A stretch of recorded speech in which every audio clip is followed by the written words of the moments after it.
What if I told you that a poem, a 200-year-old poem, holds this simple, super powerful secret to just flipping your mood in an instant? Seriously. It's a technique anyone can use, and the whole thing starts with a poet just taking a walk by a lake. So, let's dive in and see how it works.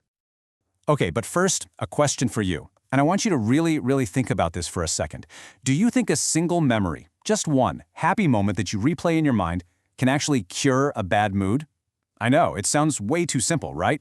But believe it or not, that's the exact idea at the very heart of this story. All right, so our story kicks off with the famous poet William Wordsworth. And he's on this walk, all by himself. He wasn't in a great headspace, you know? He was feeling that thing that, let's be honest, we've all felt at some point. Just solitude. So, just picture this. He's wandering all alone, feeling a little bit down, kind of disconnected from everything. This feeling of loneliness, that's our emotional starting point. It's basically the before picture in this absolutely incredible transformation we're about to witness.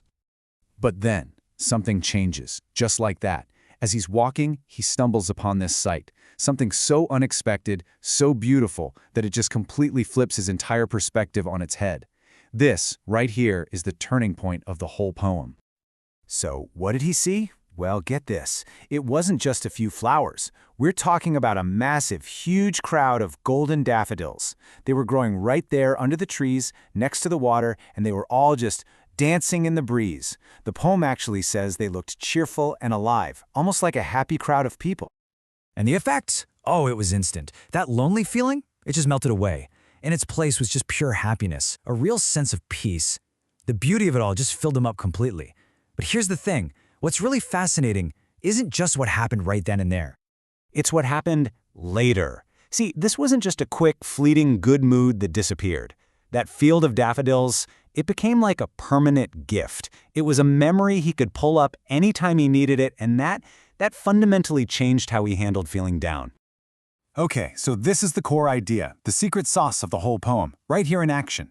On one hand, you've got his mood when he was feeling lonely or sad, and on the other, the incredible power of just recalling that one specific memory. The result? Instant joy and comfort. He basically built himself a mental tool to fight off a bad mood. And listen, this wasn't a one-and-done kind of thing. The poem makes it super clear.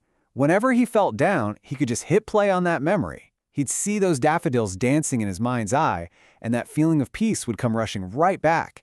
It was this totally reliable, go-to source of comfort. So this all brings us to the bigger picture, right? The timeless message of the poem. Because this is not just a story about some guy and a bunch of flowers. Nope. It's a really powerful lesson about that deep, healing connection between nature and, well, us. Let's actually give it a name. Let's call it the daffodil effect. What is it?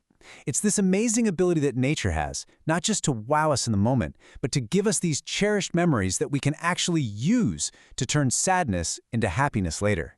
Think of it like a form of mental medicine that you store away for when you need it the most. So you're probably wondering, how can I do this? Well, it's actually a really simple 4-step process. Step 1, go out and find a beautiful scene in nature and just be in it. Really experience it. Step 2, consciously lock that sight into your memory. Take a mental snapshot. Step 3, the next time you're feeling down, pull up that memory on purpose. And step 4, just let that joy and comfort wash over you again. So here's the most important takeaway, the crucial point of all of this. Wordsworth's secret, it isn't really a secret at all. It's a power that every single one of us has. We can all be collectors of these beautiful moments, building up this inner library of joyful memories that we can visit whenever we need to. And that leaves us with just one final thought. Look, it doesn't have to be a giant field of flowers, right? It could be a killer sunset, the sound of rain on your window, or just the view from your desk. So the question is, what daffodil moment are you going to look for today?